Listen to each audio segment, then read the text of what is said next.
नमस्ते। आज हम एक बहुत ही मशहूर ऑनलाइन हॉरर कहानी को समझने की कोशिश करेंगे। मतलब उसकी चीरफाड़ करेंगे। ये वो कहानी है जो सच में रोंगटे खड़े कर देती है। पर हम सिर्फ कहानी नहीं सुनेंगे। नहीं, हम ये देखेंगे कि आखिर डर बनता कैसे है। कैसे कोई कहानीकार सिर्फ शब्दों से हमारे दिल में इतना खौफ पैदा कर देता है। तो सोचिए, एक ऐसा गांव जहां होली का नाम सुनते ही लोग कांप जाते हैं, जहां रंगों का त्योहार खुशी नहीं बल्कि मौत का पैगाम लेकर आता है। सवाल यही है, आखिर क्यों? चलिए इसी खौफनाक राज से पर्दा उठाते हैं। तो कहानी का पहला हिस्सा है होली का खौफ। यहीं से पूरी कहानी की नींव रखी जाती है। होता यह है कि जैसे जैसे होली पास आती है ना, पूरे गांव पर एक अजीब सी, एक अनजानी सी खामोशी छा जाती है। और ये डर किसी भूत प्रेत का नहीं, बल्कि एक सदियों पुरानी जानलेवा परंपरा का है। और यहीं कहानी का सबसे क्रूर, सबसे अजीब नियम सामने आता है। नियम बहुत सीधा और साफ है, जिसे कोई तोड़ नहीं सकता।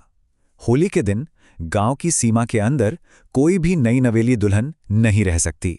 और अगर कोई रह गई तो उसका अंजाम इतना भयानक होगा कि कोई सोच भी नहीं सकता। ये नियम समझिए, गांव वालों की हर सांस में बसा हुआ है। और गांव वालों का डर कितना गहरा है, ये उनकी बातों से ही पता चलता है। वो कहते हैं, अभी तो शादी का नाम लेना भी मौत को अपने घर पर दावत देना है। सोचिए, सिर्फ नाम लेना मौत को दावत देना है।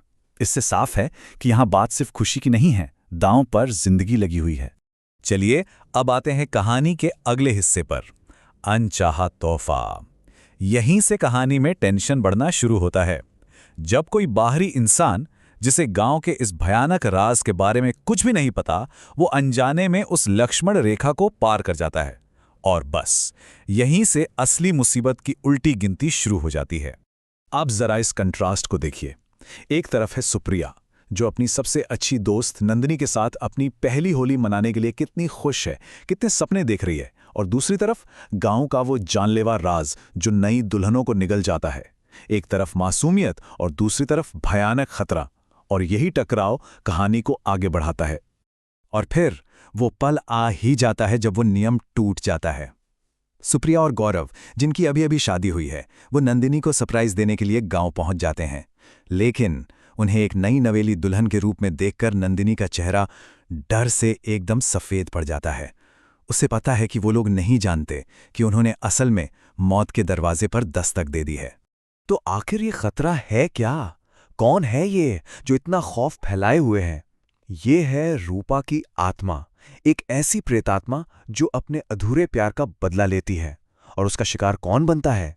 गांव में होली मनाने वाली हर नई दुल्हन। उसका मकसद सिर्फ एक है, दूसरों की खुशी को तबाह कर देना। अच्छा, जैसे ही उन्हें खतरे का एहसास होता है, वो लोग भागने की कोशिश करते हैं। लेकिन देखिए कैसे एक एक करके सारे रास्ते बंद हो जाते हैं।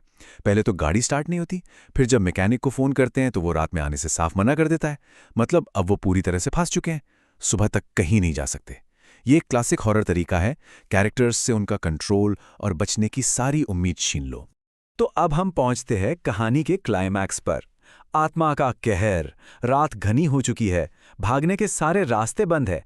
और अब आत्मा अपना खूनी खेल शुरू करने वाली है। अब तक जो डर सिर्फ बातों में था, एक अनजाना सा खौफ था, वो अब हकीकत बनने जा रहा है। और डर की शुरुआत होती है बहुत धीरे धीरे। पहले आधी रात की खामोशी को तोड़ती पायल की एक हल्की सी आवाज। फिर गौरव देखता है कि सुप्रिया बिस्तर पर नहीं है, वो गायब है। वो घबराकर बाहर देखता है तो सुप्रिया नंगे पैर एक पेड़ की तरफ जा रही है। और जब वो पलटती है तो उसका चेहरा पूरी तरह बदल चुका है। उसकी आंखों में एक अजीब सी शैतानी हंसी है। आत्मा ने कब्जा कर लिया है। और फिर पहली बार वो आत्मा बोलती है सुप्रिया के मुंह से, लेकिन आवाज उसकी नहीं है। वो कहती है, बच नहीं पाओगे, शिकार तो तुम बनोगे मेरा। ये कोई धमकी नहीं है, ये एक शिकारी है जो अपने शिकार को बता रहा है कि अब बचने का कोई रास्ता नहीं, खेल खत्म हो चुका है। वो आत्मा होली के त्योहार के मतलब को ही बदल देती है।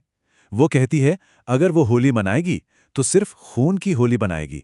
सोचिए, रंगों का त्योहार और वहां रंगों की जगह खून की बात हो रही है।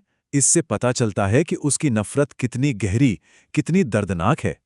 इसके बाद जो होता है वो और भी भयानक है। गौरव और बाकी लोग सुप्रिया को रस्सियों से बांध देते हैं, लेकिन वो अपने ही चेहरे को अपने ही नाखूनों से नोचने लगती है। खून बहने लगता है। ये सीन दिखाता है कि आत्मा का उसके शरीर पर अब पूरा कंट्रोल है और वो उसे कितनी तकलीफ दे सकती है, जिस्मानी भी और रूहानी भी। और यहीं हमें उस आत्मा के असली मकसद का पता चलता है। वो कहती है, जो खुशी मुझे नहीं मिली वो किसी और को भी नहीं मिलेगी। तो ये सब ईर्ष्या से, एक गहरे अधूरेपन से पैदा हुआ है। उसे जो खुशी नहीं मिली वो किसी और को भी नहीं मिलने देगी। और यहीं पर डर सिर्फ डर नहीं रहता, वो एक बहुत गहरे दर्द से, एक ट्रेजेडी से जुड़ जाता है। और फिर आता है वो आखिरी पल, वो एक जानलेवा वार। आत्मा के कंट्रोल में सुप्रिया एक ही झटके में अपनी जान ले लेती है और बस सब खत्म। कहानी अपनी सबसे भयानक ट्रेजेडी तक पहुंच चुकी है। गौरव बस एक ही सवाल पूछ पाता है, ये सब क्या हो गया? और उसका ये सवाल हवा में गूंजता रहता है। ये सिर्फ उसका सवाल नहीं है, ये हम सब का सवाल है। आखिर ये सब हुआ क्यों? और इस क्यों का जवाब जानने के लिए हमें कहानी में पीछे जाना होगा, उस जख्म की जड़ तक जिसने इस श्राप को जन्म दिया। तो चलिए अब इस कहानी के आखिरी हिस्से पर आते हैं, रूपा की कहानी। क्योंकि हर भूत के पीछे एक इंसान की कहानी होती है और हर श्राप के पीछे कोई ना कोई वजह है। तो जानते हैं कौन थी रूपा और उसके साथ क्या हुआ था। तो ये कहानी है रूपा की, एक बहुत ही खूबसूरत और जिंदादिल लड़की। वो अमन नाम के एक लड़के से बहुत प्यार करती थी और उसके साथ अपनी पूरी जिंदगी गुजारने के सपने देखती थी।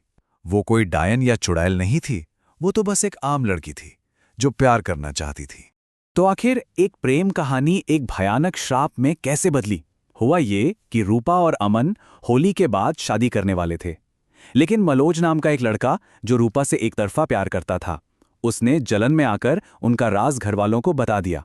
इसके बाद रूपा को घर में कैद कर दिया गया। होली के दिन मनोज ने उसके साथ जबरदस्ती करने की कोशिश की तो रूपा ने उसे एक थप्पड़ मार दिया और बस उसी गुस्से और नफरत में मनोज ने उसे धोखे से नशीला गुलाल लगाया और पानी में डुबोकर बेरहमी से मार डाला। और यहीं पर एक प्रेम कहानी खत्म हुई और नफरत की एक ऐसी कहानी शुरू हुई जो कभी खत्म नहीं हुई।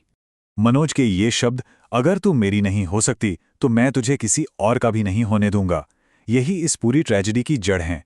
ये वो खतरनाक सोच है जहां प्यार नहीं होता, सिर्फ कब्जा करने की एक वहशी इच्छा होती है। और इसी सोच ने रूपा की जिंदगी भी छीनी और पूरे गांव को एक कभी ना खत्म होने वाला श्राप भी दे दिया। तो सवाल उठता है कि गांव वाले इस श्राप से छुटकारा क्यों नहीं पा लेते? वजह यह है कि रूपा की आत्मा वक्त के साथ और भी ताकतवर होती गई है। हर शिकार के साथ उसकी ताकत और नफरत दोनों बढ़ जाती हैं। गांव वालों ने हर कोशिश करके देख ली, बड़े बड़े पंडित बुलाए, तांत्रिक बुलाए, लेकिन सब फेल हो गए। अब उनके पास बस एक ही रास्ता है, उस आत्मा से बचकर रहना, डर के साए में जीना। तो आखिर में हम इस कहानी से क्या सीखते हैं? मेरे ख्याल से यही कि सबसे डरावनी कहानियां असल में भूतों की नहीं, इंसानों की होती हैं। डर का असली सोर्स कोई प्रेत आत्मा नहीं, बल्कि इंसानों का किया हुआ अन्याय, अधूरा प्यार और छीनी हुई खुशी का वो गहरा दर्द होता है जो मरने के बाद भी पीछा नहीं छोड़ता।